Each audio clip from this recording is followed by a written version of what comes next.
G'day, my name's Gordon Dedman and thanks for joining me for another episode of Bushcraft Survival.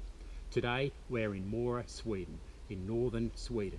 I'm over here for the Morakniv or Morakniv Adventure, which starts in a couple of days' time. But in the meantime, I thought I'd do a bit of a hike and do some camping to see the woods of Sweden. I've never been to Sweden before, so I'm really excited about being here and seeing what the woods here have to offer.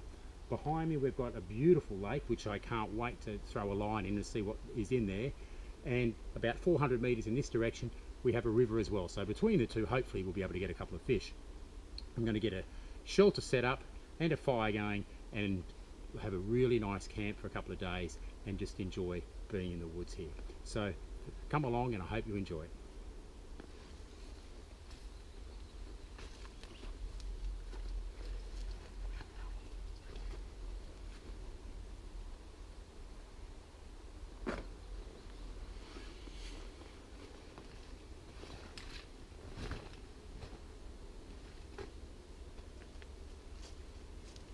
Well, I've decided on this area here.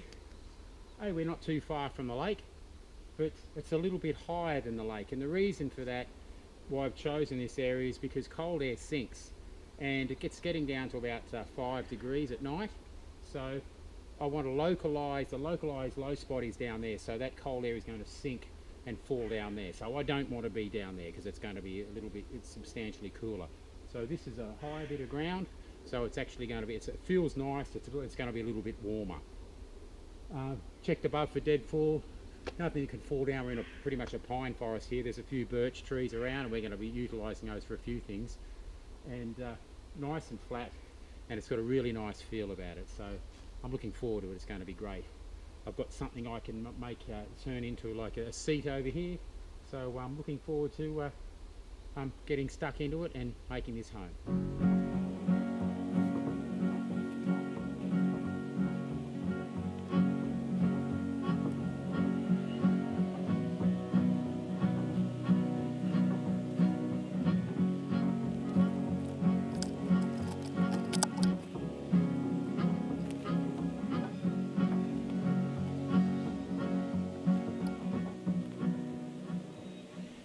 We've got our shelter up and we've got our sleeping kit now we're going to stick under it. First we have a ground sheet, which is just a sheet of plastic to as a moisture barrier. We have I've got a snug pack kestrel which is rated down to 0. I have an inflatable ground mattress. I have a British Army bivvy bag, and we have a Cedar Summit reactor thermal which adds about 5 to 8 degrees to our sleeping bag, which is going to keep us nice and toasty and warm. So let's get this set up.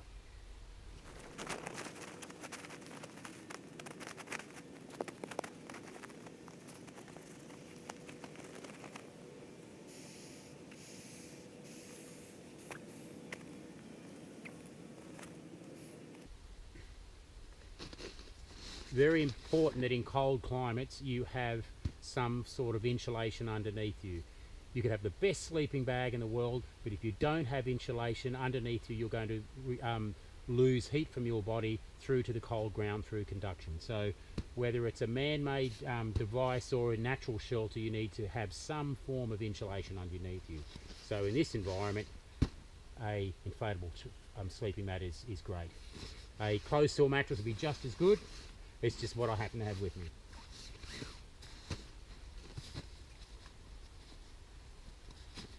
Next thing out is the British Army bivvy bag. These are really great, very inexpensive these. I think I picked this up for about £25 a few years ago. Really great piece of kit.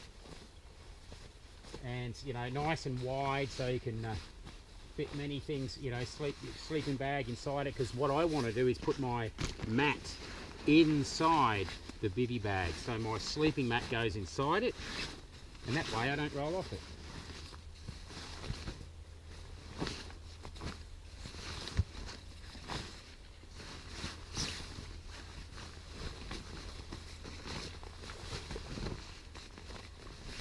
There we go. And this adds a different, gives you an extra layer heat to trap heat as well. So we've got that in now. Now I'm going to take my sleeping bag out, which is the Snug Pack Kestrel. Great sleeping bag this, I use this a lot. And instead of getting a new rating of sleeping bag to take me down to below -5, I find the Cedar Summit Thermalong liners, the reactors are really good because it adds, you know, as I said, 5 to 8 degrees to your sleeping bag. So you don't need to get a big a thicker sleeping bag. However, if you're going to be in that environment for a substantial period of time, yeah, you'd invest in that. It just gives you a bit more flexibility.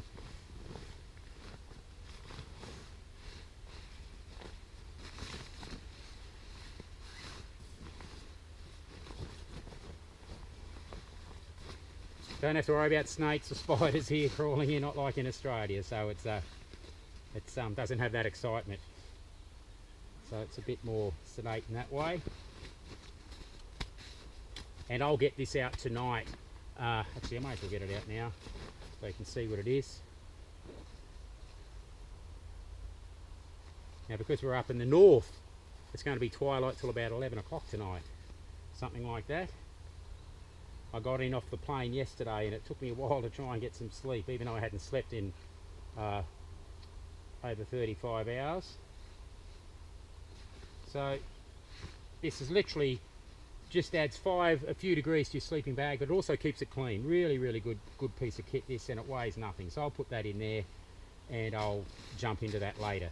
So that's everything. I'll put all the cases inside the other case and I can stuff some clothes in that and use that as a pillow. So I've got my bivvy bag here, I've got my sleeping mat inside the bivvy, the sleeping bag and my Thermalong liner, all ready for bed. So I'm going to I like to fold that up. It just sort of keeps it all contained, nice and neat, and I'm ready to crawl into bed later on. Now it's time to collect some firewood. Now in this environment, anything that's lying on the ground is wet. It was raining yesterday and it's going to be saturated, so we don't want to collect anything from the ground. What I'm after is dead standing wood, and there's a lot of pines here and hemlock where they're completely dead, and what I'm after is stuff, because basically because they're vertical they're going to get less rain on them. Anything that's lying horizontal is going to soak up the rain because it can soak in. So we want something ideally that's vertical, and that's going to be a lot drier than anything that's horizontal and off the ground. So these are all dead. So I just push over. Just like that.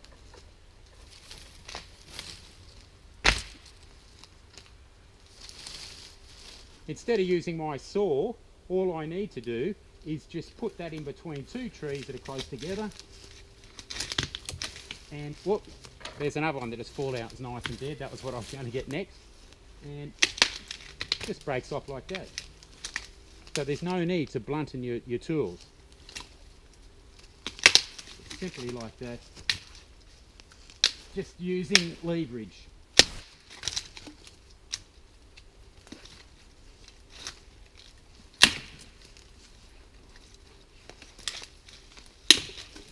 And all these little ones I can use as kindling. Works really well. Now when you're collecting kindling, make sure all these ends are going to be useless because they're not going to burn properly. So what we want to do is fold all of that and compress it. So there aren't any sort of loose ends. We want a nice compressed pile like that. Get nice big piles. All the loose stuff like that is wasted. So you don't want to do that when you're collecting kindling. Kindling or tinder. Break it up so we get a nice dense clump, and that doesn't matter where you are in the world, that's what we want to do. So I'm going to collect this firewood.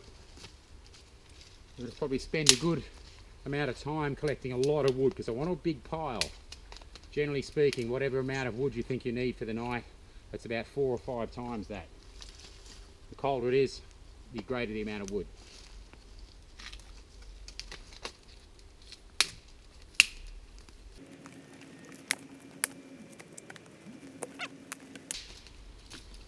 Hear that crack? That's what we're after. A nice crack, and that's a good sign to me that that's nice and dry inside.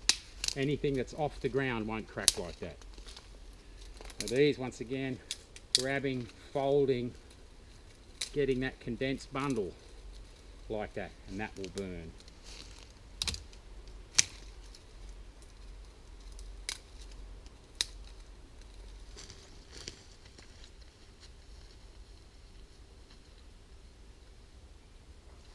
Now when it comes to tinder, in the northern boreal forest, nothing beats birch bark. From the birch tree, silver birch, there's a number of species of birch. Not exactly sure which one this is, but the bark contains betulin, which is like an oil, and just peeling that bark off, it's going to, just like our paper bark back home from the melaleuca tree, this makes great tinder. I was looking for a tree that was dead on the ground so I could take the bark from that, because I generally don't like taking it from a live tree. However, I'm just taking it in places I'm not going to try and strip the whole tree. So I only need a little bit of this stuff, and we're going to get our fire going with some of this stuff. It really is magnificent stuff. So this is going to help us with our tinder. Okay, we're ready to light our fire. Firstly, I've cleared the ground down to bare earth, because in this environment the ground itself can burn. We're in like a pine forest, and we have there's sort of a lot of peat and a lot of roots, so I've dug down to bare ground. It took me a fair while, got rid of a lot of the roots, because we don't want the ground to burn. And it's very, very important we look after the environment that way.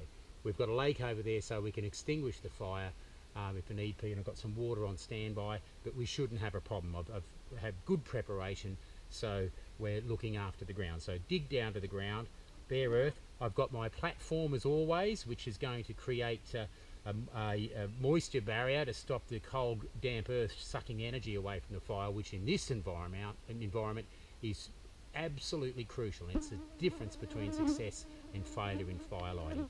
At home, fire lighting in Australia is easy, but in this environment, when things are wet and damp, it's crucial that you do this. I have my kindling that we've collected in different grades, right up in a small stockpile of wood. And we've got our tinder, which in this case is going to be our birch bark. So in order to get our fire going, get the knife out, which today I'm using the Bushcraft Black, the Mora Bushcraft Black, and my ferro rod. Now, just like paper bark, we can buff up the outside of that, just like we do with our paper bark at home, to create a very fine powder, just like that. Or we can get a little bit, and just like our paper bark, rather to get thin pieces, tear it and create lots of surface area that way. It's two different ways of doing it. It's up to you what you prefer.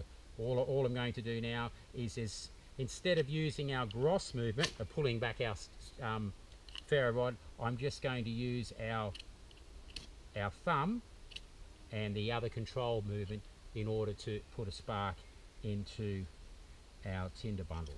I'm trying to scrape a nice big lump of ferrocerium into that tinder.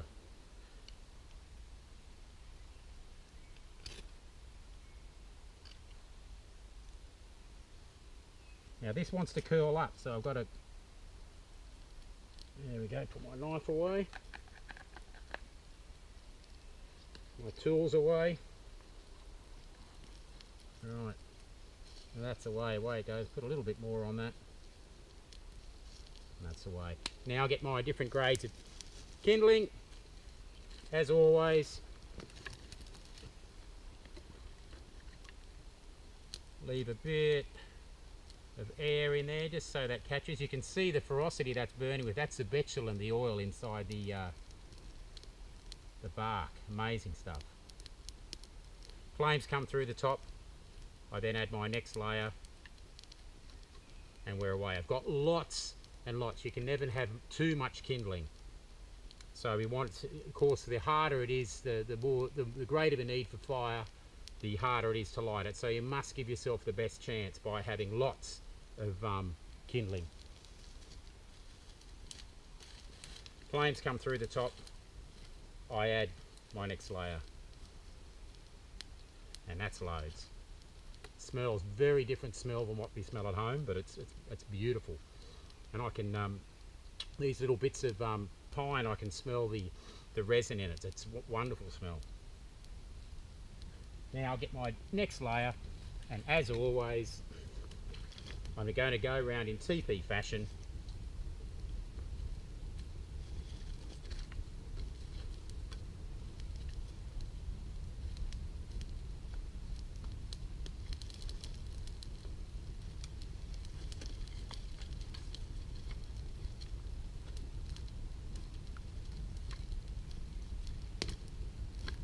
And I've got plenty of wood here to hand to put on.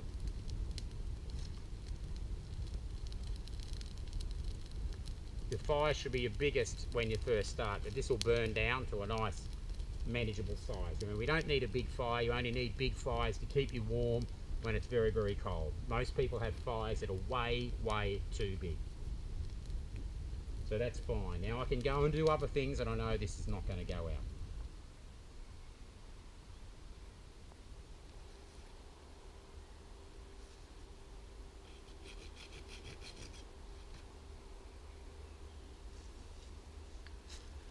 What I've done is I've looked at a tree and I've been trying to find a straight bit with a side branch coming off, because that side branch is going to act as our pot hook, because we're going to make a tripod with a hook that's going to hook our cooking pot on. So basically you needed a straight branch with the side branch coming out off the main branch, and that's what we've got.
What we're going to make is a pot stand now, a tripod that's going to hold our pot over the fire. So I've collected 3 green pieces of pine, and there's lots of it here. It's not in a pine forest, there's no shortage of it, and that's just because we don't want that to burn. We have our hook, which is a straight branch with a side branch coming off, and I've dug up some spruce roots from the ground. That's going to be our cordage to lash them together. So what I'm going to do here is I'm going to hold these together at the top,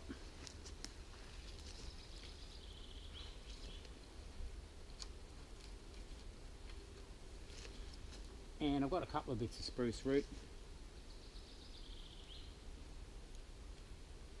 The thinner one, I can undo it.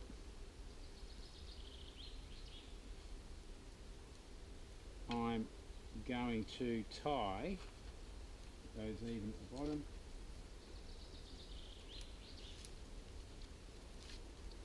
A clove hitch around this end. So clove hitch around about here, get them all even. So that crosses over.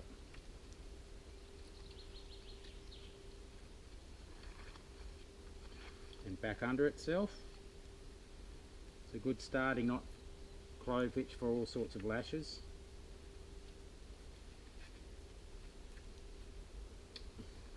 and then can go around again. You can do a combination of surgeons, knots, which we've seen in another episode. And that should be enough just to hold that together, because now I can splay, haven't done that too tight, those legs apart. And I can tighten those up a bit and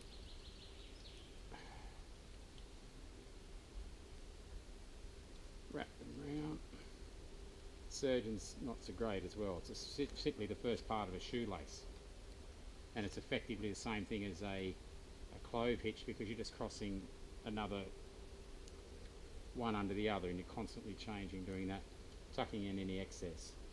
So just as my starter, so that's going to hold it together. I'm going to attach this second one. You can do it if you've got a longer one, you can do it all in one piece, but it's to save digging up more. Actually, I've got two shorter ones, and to save digging up any more, that suited my needs.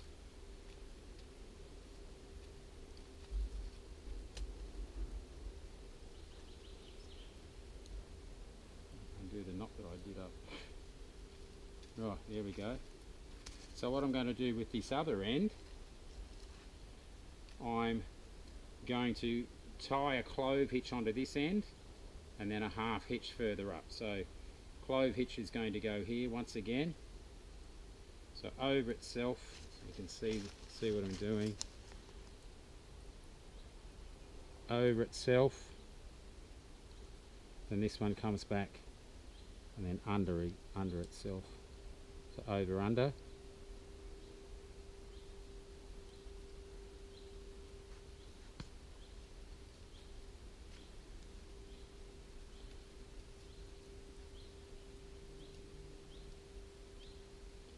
Here we go. There's our clove hitch.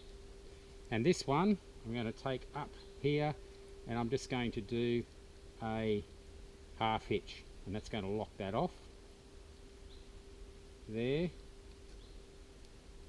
Pull that tight.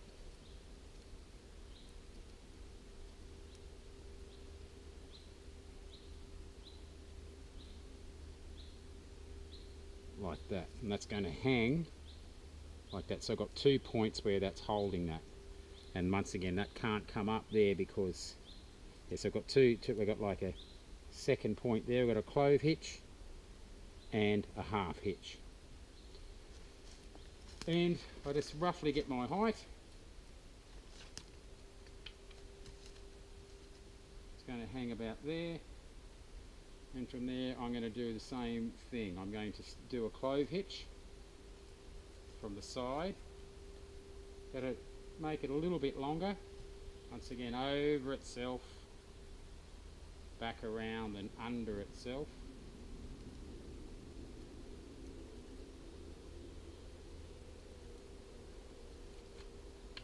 Knots and lashings are very important.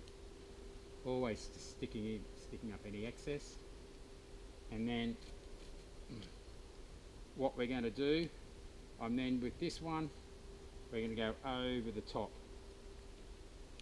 just like that, and that's going to lock it off, like that.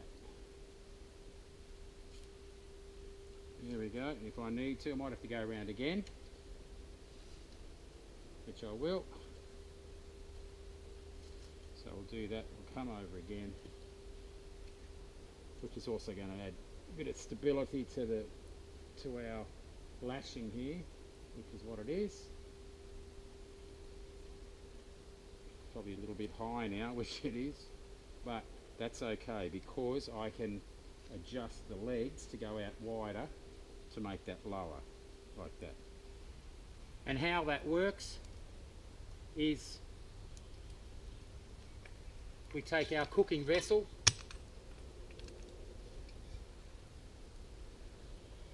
with our hook, which in this case is from the Pathfinder school. It's the our pot hanger, which is an excellent piece of kit, and that hooks, without slipping off, on our hook, and it's over the fire. in order to raise that, to make that higher, I just simply move the legs in. And we can get that off the fire. There, we just raise that up like that. And there we have an adjustable tripod. This is great when you've got, say, soft ground and mud. This works well.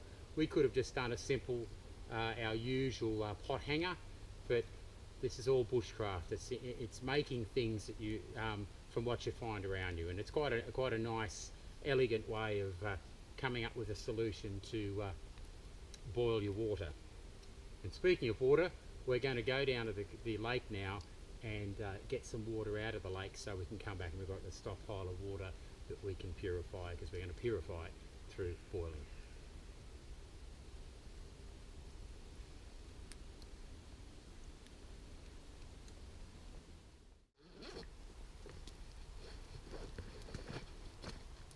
Well, we're going to go down to the lake now and collect some water to refill our metal cooking pots.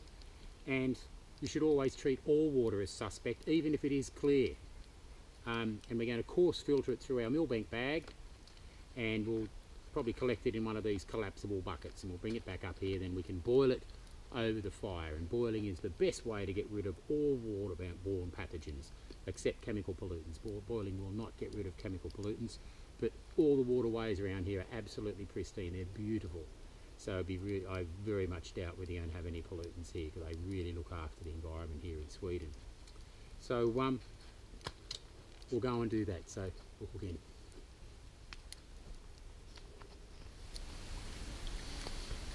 Don't forget that you need to saturate the millbank bag before you can use it. Very important to saturate it first.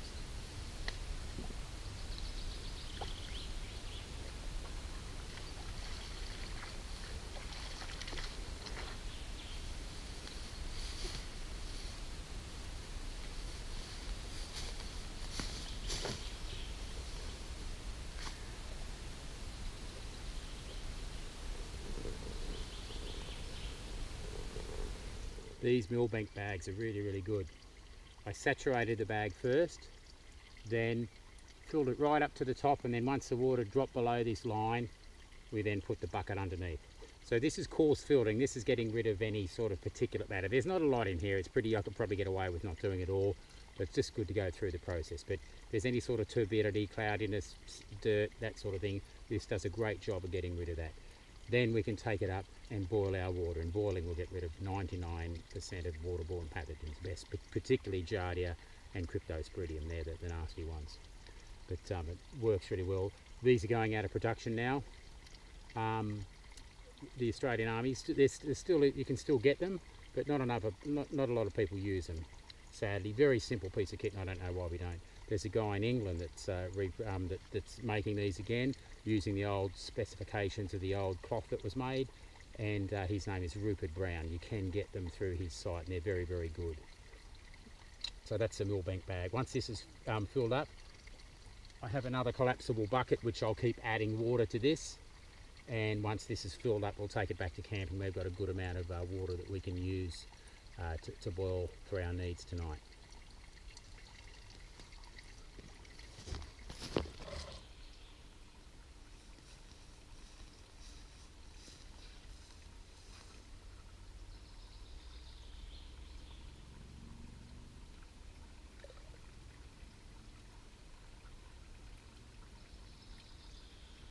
Well, while we're waiting for our bucket to fill up with the millbank bag, I thought we'd have a fish.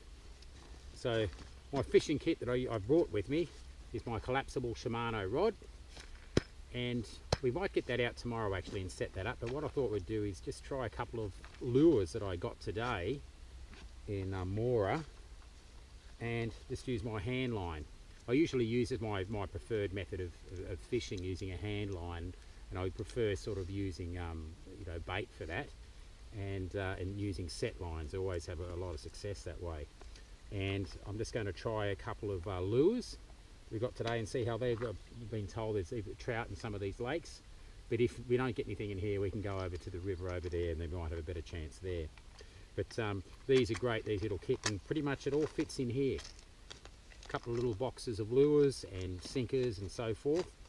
And I also have a mosquito head net, not only for mosquitoes, but it makes a great impromptu net for catching small fish like minnow and things like that, which you can then use as live bait.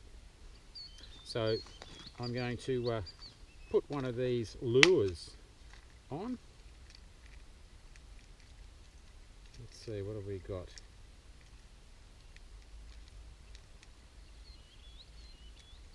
Still look all right. This one looks all right. I've got a spinner and one of these things, so I'll try a variety of different things. Now the action with the hand line it's not as smooth as a rod, but it's still nice to you know, still have a lot of success with this actually. Got a few salmon in Alaska using hand line.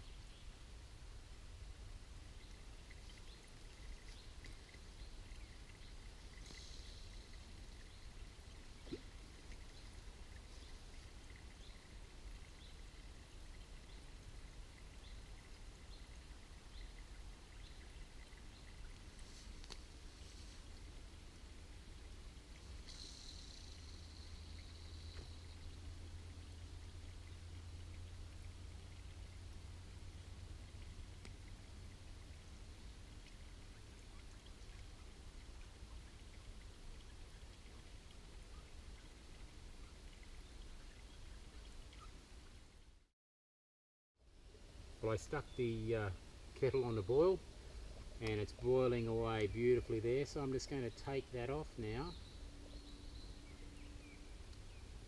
Put that to one side.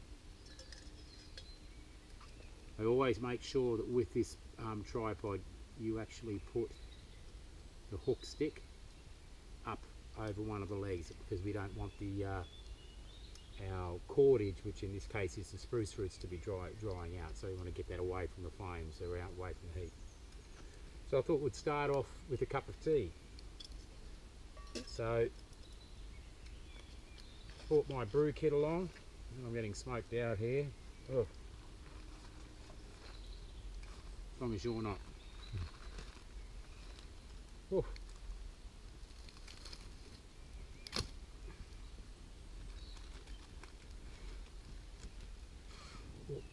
Just that.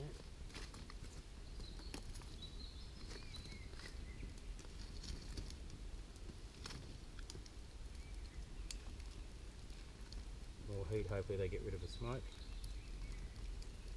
Maybe not. And Harry gets a Yorkshire tea. Got a glove here, pour some of that out.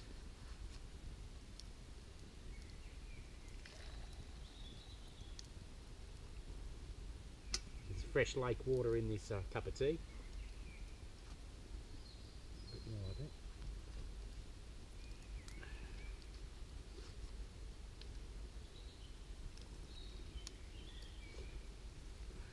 Get a nice jingle.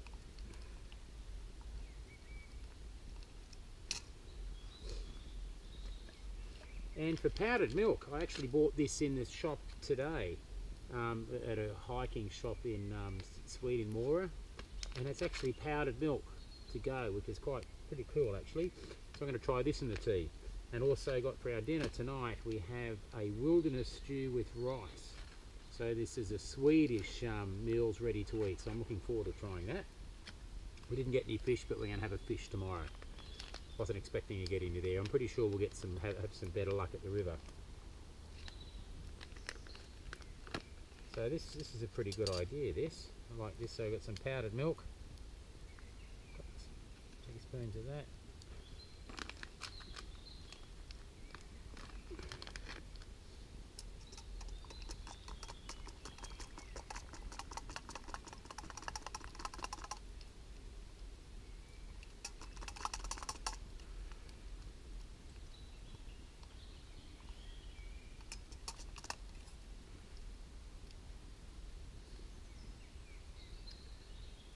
And a little bit of sugar out of my brew kit. Oh, sorry, not sugar, a bit of honey out of my brew kit.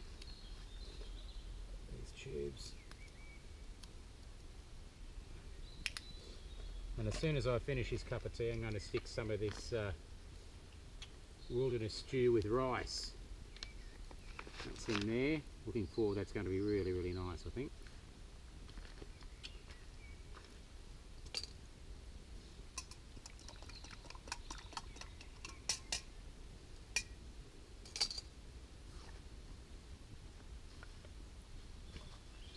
Try and put everything away, keep the camp neat and organised.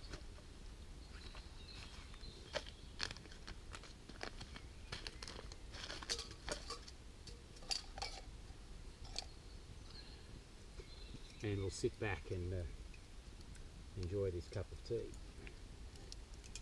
Well, it's been a long day, an absolutely great day actually. It's around 9:30 at night, but it's nice that it gets dark so late. It just gives you more time to do things, and it's nice. So I've got a lot of things done today, but I'm pretty tired now, so I'm looking forward to cooking up some of our wilderness stew with rice. That's going to go down like a treat. So I'm looking forward to cooking some of that and having that for dinner. But this cup of tea is really, really hitting the spot. I've made myself a seat here just so you can see it's actually a wood ant's nest, and they don't pack a nasty bite, so it's okay. And I've actually just put some, cut up some of these bits of pine to make a seat. It's actually a very, very comfortable seat. So I'll give you a better look at that. There we go. Works really, really well. It's a perfect height. Well, what a day. Absolutely spectacular day. Beautiful place. Such a lovely place in the world is Sweden. And I've forgotten the Swedish word, but they have a thing which means the right to roam. You can go anywhere and camp anywhere and have a fire. There's no problem. And you're for a 24-hour period, then you can pack up and move again. And you can do that anywhere, pretty much. And people don't litter. There's no. Just people have such a respect for the environment here. It's marvellous. I wish we were like that back home in Australia. And just people really, really value nature. They call it the nature in Sweden. It's a very special thing, and to be able to do this is fantastic. So we're going to be here for another day tomorrow in the area, so we'll have a fish. We're going to do a lot of stuff and make some bushcraft things, and having the time to do it is marvellous. So I'm going to sit back and relax and enjoy this cup of tea. Then we're going to get some dinner on. Okay, so let's hook into our wilderness stew with rice. Well, let's put some water in, I should say. It's always nice trying a few. That looks pretty good actually. So just going to add a little bit of hot water, just like most dehydrated meals, be it civilian or army.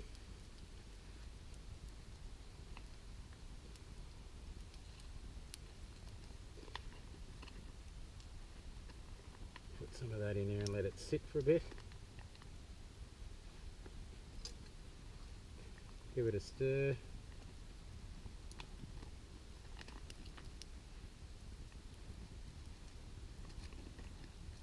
Oh, I forgot we've actually got, oh no, we've got rice in here. I've got some potato flour as well, but won't need that for this. Maybe tomorrow we'll have that.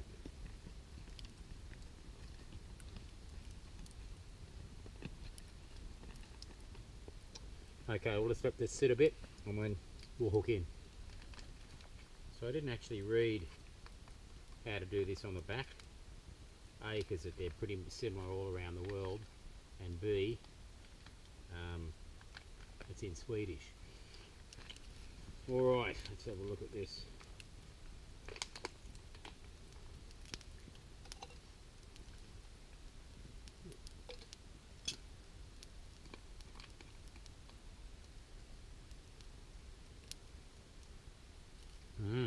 That is really bloody good. Very spicy. Yummo. That is really good.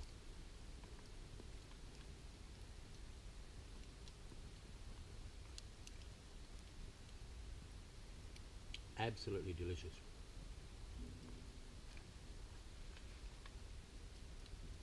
So this is the Blah band, which is the brand, I think. wilderness stew with rice outdoor meal. Great stuff. There's a look there. Really nice. Bought in Sweden. The other thing I want, there are bears in Sweden as well, but they're further up, and they say they're quite timid, but I don't think any people have had any problems. Anyone says, you know, very few and far between. You'd be lucky to see one. However, golden rule is don't eat in your camp. So I'm going to go, if I only had a spoon, I'm just going to go out somewhere else and eat this, just to be on the safe side. And with that, I'm going to sign off for the night and finish filming and go to bed and get a good night's sleep, even though it's about 11 o'clock. And have a good night's sleep, and we'll get up and go for a fish, probably on the riverside tomorrow morning. Hope we can get a couple of trout. So with that, I wish you a very good night, and we'll see you in the morning.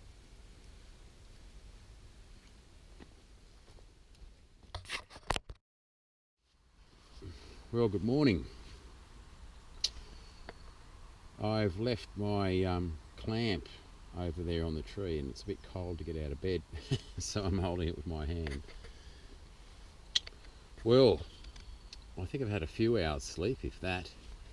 It's, believe it or not, it's 5 o'clock in the morning. It actually got light at 4 o'clock. I think it got dark at around 11:30, and it's light at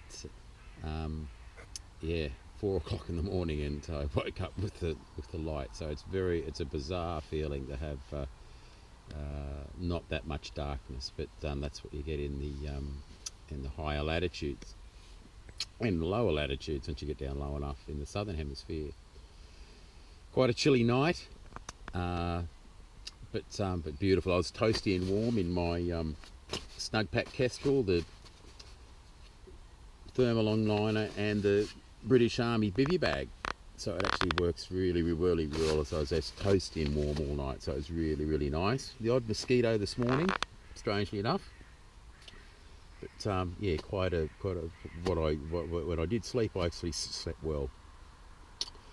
But with the light, I can't sleep anymore, so I'm going to get up and get the fire going and have a nice cup of tea, and we might look into doing some fishing. But other than that, yeah, it's really exciting to be here in the Swedish woods. Yeah, it's absolutely wonderful. So I'm looking forward to a great day, and we'll get into some more bushcraft stuff.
Well, it's time for a bit of breakfast. And for breakfast this morning, from the same place I got last night's meal, we've got the Blah Band, which is the brand, and it's apple cinnamon porridge. And it sounds really nice. Last night's meal was delicious, so I'm looking forward to this as well. And yep, what we need to do is we're just going to, like most ready dehydrated meals, we just need to add some hot water, which we've just boiled, and let it sit for a couple of minutes. So that's what we'll do. Smells really good. Smells beautiful. While we're waiting for our porridge to set, I'm also going to try this Swedish coffee.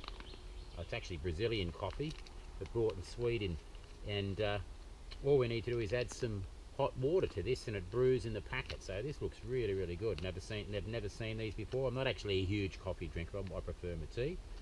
So all we need to do is open this up, fill it almost full with some hot water and let it sit for a few minutes, and then we've got a nice bush cup of coffee.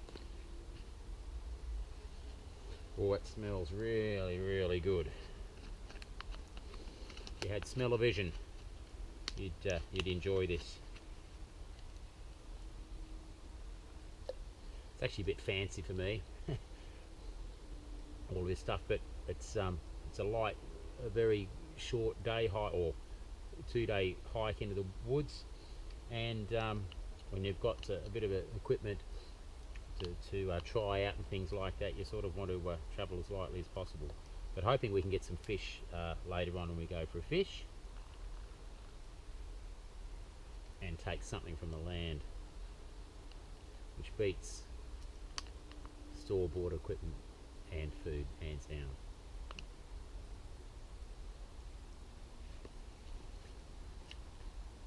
I'm really impressed by these meals. They taste really good. A lot better than army ration packs, let me tell you. And probably a lot healthier.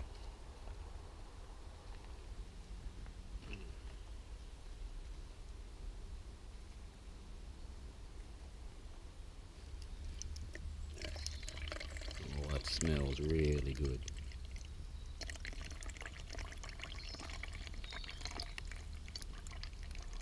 My guess is we can put some more water in that and reuse that coffee. Be a bit weaker, but I'm not that much of a connoisseur, and to me, if I can get multiple uses out of something, I will. Put over there for a bit. Into that, we'll add some powdered milk.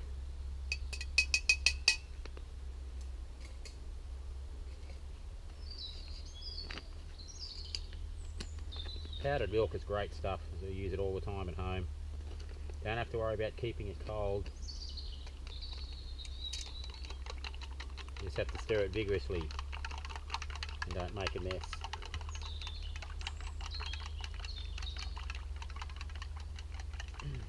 All the stuff in Sweden is all natural as well. No preservative, a lot of organic. Really, really good stuff. Very, very impressed.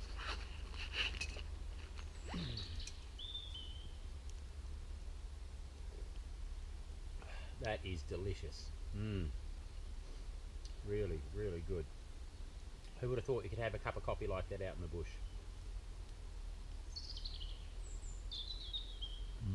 Fantastic. Quite strong actually. A bit too strong for me, but still nevertheless delicious, and that'll give me a bit of a perk up. Ready to go fishing. Cheers.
I've just been cleaning up camp a little bit, and I've taken my sleeping bag, the Softy 6 Kestrel, out of the bivvy bag, and I've hung it up just to dry to get rid of any moisture that might have built up over the night. Always important to air your gear out and I've done the same with the Cedar Summit Thermalong liner. And very important to air your gear out to get rid of any moisture. That's one of the great advantages of the A-frame hoochie setup, is that you've got a nice ridge line to hang things over. Works really well. So I'm taking advantage of the sun, and we'll just give that a couple of hours while the sun's out, and we'll put it all back in.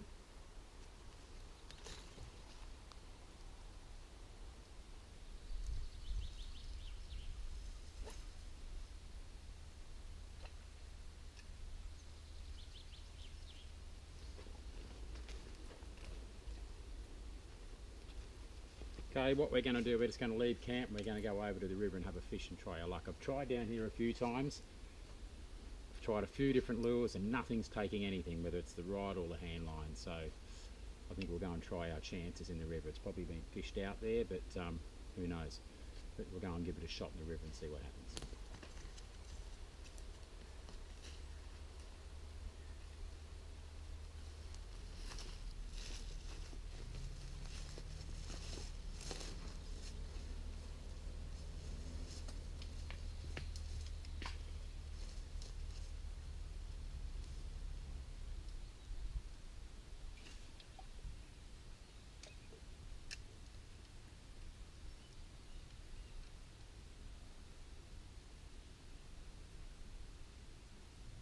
Hey, hey, fish on.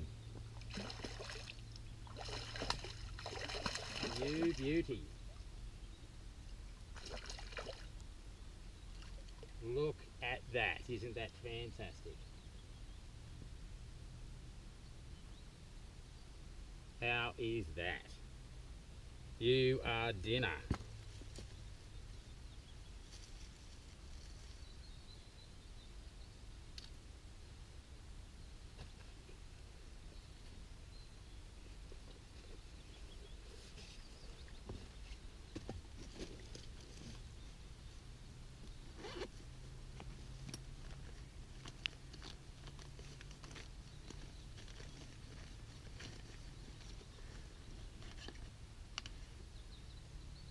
Rightio. Looks like an Arctic char, I think, that one. Whoops.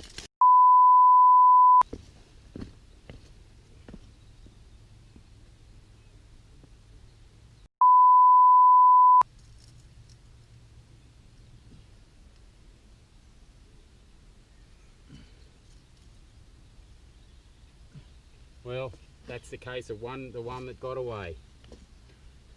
Well,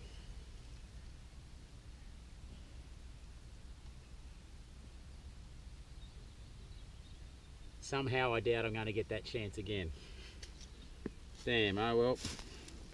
That's my own silly fault, that one. I came up here to check the camera and I lost him. Oh well, you win some, you lose some. Let's hopefully we might get another one. Bugger. Well, here we are back at camp after a very frustrating afternoon's fishing. And as we saw, I got a really good fish. I think it was a grayling actually. Bloody beautiful fish, but when I tried to get the camera to turn the camera down to get a closer look, he flipped over the bank and the line got wrapped around a tree and it snapped through his mouth. So I can't tell you how exasperating that was, because that was a really nice fish and that was going to be dinner tonight. But that's the way it goes sometimes. Anyway, can't keep beating myself up about that, but I guess definitely the one that got away. However, you got to see it. So what I'm left with tonight is pasta with tomato and garlic, which is our last evening meal, because I had breakfast tomorrow, then we'll be off. So I'm looking forward to it. I'm pretty tired actually today, so I'm going to get a nice night's sleep if I can, but it's hard when it gets dark so late, so my time clock is just all over the show at the moment. So it would have been nice to have fish, but it's not going to be, so we're going to hook into some of this.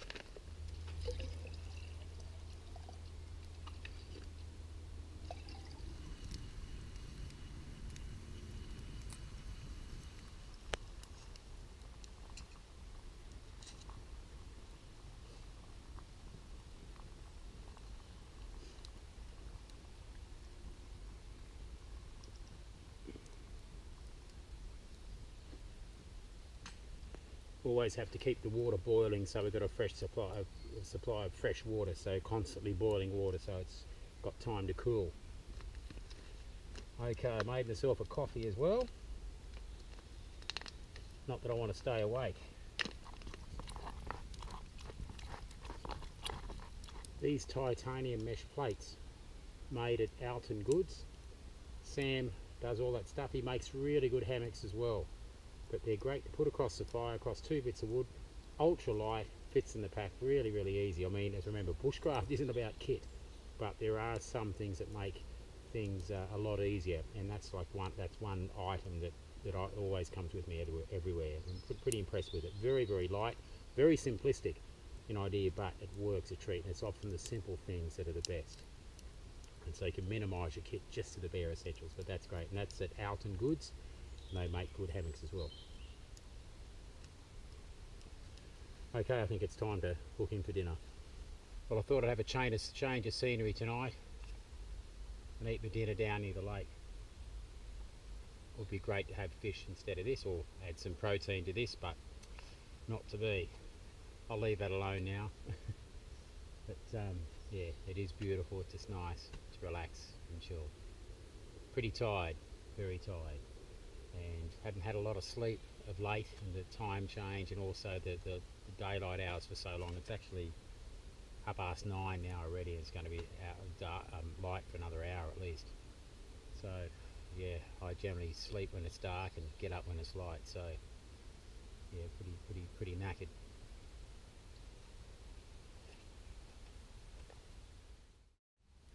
Well, it feels really nice to lie down, I can tell you that. So it's been a very long day. It's really peaceful. The mozzies are pretty cooked today though. There's a lot of them, and I wasn't counting on the mozzies. In Australia I always take a mozzie net, but I didn't bring one, so I'm probably going to get eaten tonight.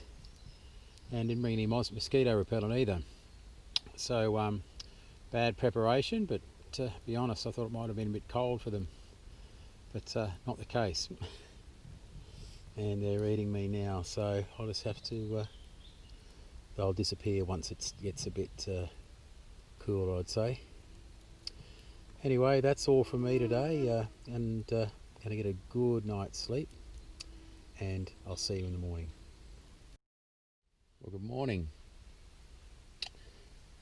Another chilly night, but I had a better night's sleep. Probably got close to 6 hours actually. The sun was up again around 4 o'clock. But I tell you what, I got this on because the mozzies were absolutely ridiculous. I was very, very surprised, and I didn't bring any mosquito repellent with me because, quite frankly, I didn't think I'd need it. But poor judgment on my behalf. It was actually a hot day yesterday, and the mosquitoes were around all night, so I had to get my usually my fishing net and stick this on. It did make a difference. So we'll get into it. What I thought we'd do to get our fire going this morning, we're going to look at another type of tinder, and this is a lichen. It sort of grows all around the boreal forest. I've seen a lot in Alaska, and it grows where the air is nice and clear and clean, and that's pretty much up in the northern temperate forests and the boreal forests. And it's a lichen, also known as old man's beard in Alaska, and it works really well for fire lighting. I've been collecting stuff and putting it in my pocket to keep it dry because it's just starting to rain. Got some more over here. There's not a lot of it in this area, but I've been collecting a little bit, and that's going to give us a good, as we can see, fire. It's a lot of surface area, and that's going to get our fire going this morning, but you have to keep it dry, so I'm putting that in my pocket to keep that dry. So let's go and hook into our fire. The other thing I've done is I've got my wood pile underneath this pine, and because it's nice and dry around this area, so I've been keeping my wood in these sorts of areas just to keep it dry in case it starts to rain, which it is. I've got a little bit of birch bark to add to that. So there's my, I'll put that as a base.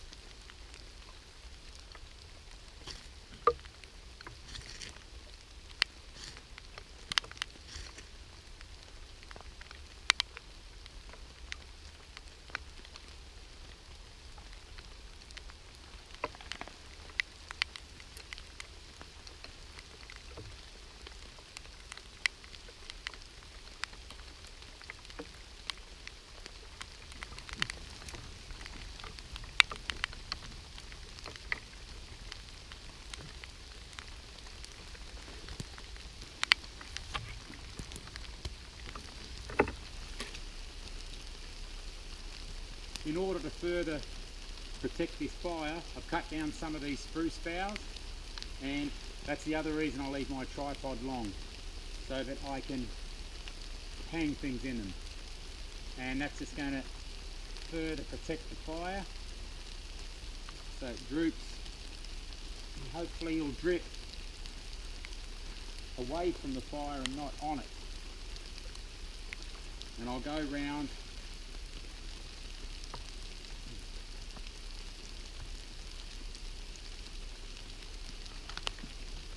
and I'll make this like a waterproof roof over my fire, and that's going to keep it nice and dry underneath.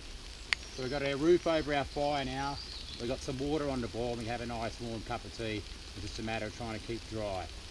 So this fire is nice and protected. As I said, it's nice to have, when your tripod, keep the ends long, because it allows you to put boughs and things like that to waterproof it, and hang stuff up to dry if you need. So tripod is really, really good, because I thought we might get some weather. That's one of the other reasons I built the tripod. But looking forward to a nice hot cup of tea.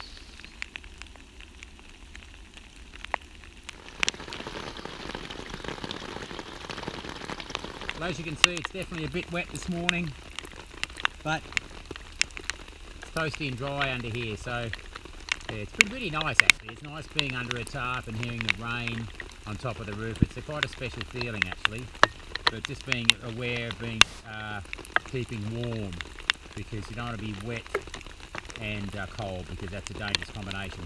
That's why a lot of the things I have are wool, because wool can get wet and it still retains something like 60% of its insulary value when it's wet. So it's a great garment to have, particularly in cooler climates. And even though it's been pretty warm during the day, it's been pretty cool at night. Now add the rain, as I said, if you're not careful, that can be a dangerous combination. But as long as I keep dry, that's the main thing. I'm actually going to put a set of, I've got to change of clothes, but so I've got something warm to put on, but I've got some woolen things under here. So other than that, it's nice. It's quite nice being out here. Just might want to take care of business. It's yeah, it's beautiful. Cheers. Well, it's still raining, as you can see. So I've collected some firewood, got a big stash of firewood sorted out. That's on. I've got more water on the boil, and I'm just having a bit of a late breakfast. So yeah, other than that, it's all good and dry. I put some thermals on underneath, so I've got a warm layer, and I've got some wet weather gear over the top, so I'm actually completely dry underneath. And I'm going to look at there was some things I was going to get into, some spoon carving today and a few other things, but the weather's sort of changed what I'd planned to do. So we're going to, as soon as I'm sort of ready, we're going to start packing up and getting ready to go, because I need to be back by lunchtime. So it's always a pain in the backside trying to pack up in the wet, because everything's wet and all of that sort of thing. It doesn't pack as well, and it's heavier and all that sort of thing, and then you only have to dry it out later. So that's just the way it goes. Well, I've rigged up a little bit of a washing line. It's a great thing about having a tripod. You can do quite a few things. So I've got a fire at a safe distance to get some extra clothes dry, and it sort of takes up less weight by getting them dry. Plus I've got an extra set of clothes. They will be a bit smoky, but that's the least of your worries. Having them dry is the most important thing.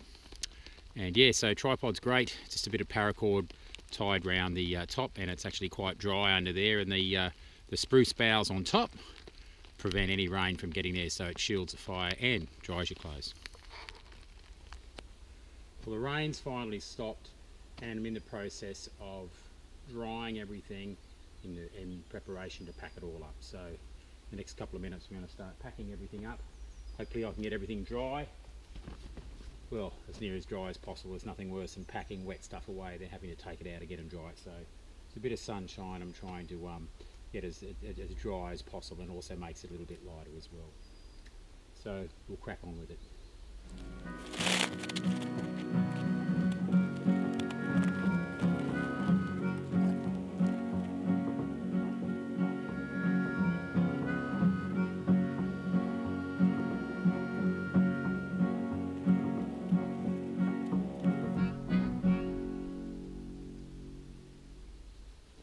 Now with the fire, I've planned it so that it's burnt down to ash or nearly ash, just with a few bits of coal. And that's so we don't have any rubbish, because there's nothing uglier or more unsightly than unburnt pieces of wood. And you go see that all the time in campsites because people just haven't timed it. They haven't. I've tried to let it consume itself so there's little to clean up, and then it makes it easiest for it to cover the area so it looks like no one's been here.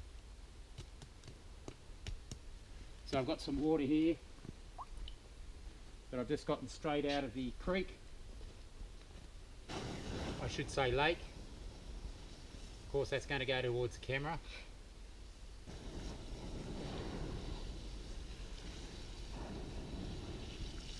And as you can see, I'm putting on a lot of water.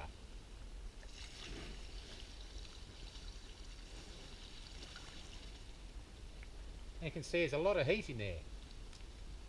An awful lot of heat. So we'll let that cool down a bit and then we'll scatter those ashes.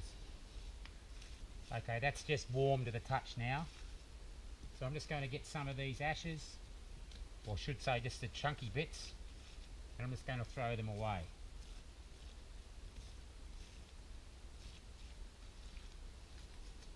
Then I'm just going to get a stick and I'm just going to cover this all over again.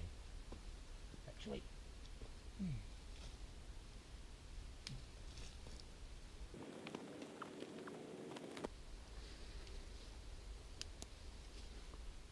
so I've cleaned up the area, covered over the fire completely. I've put some more water on it, and I've gotten a lot of debris from around the place and tried to restore the area to what we found it, and blended it all in. The whole idea is to leave no trace or minimal trace. You can't leave no trace, but we want to minimise our impact as much as we can. And I've gone around and just tidied it up so it looks natural.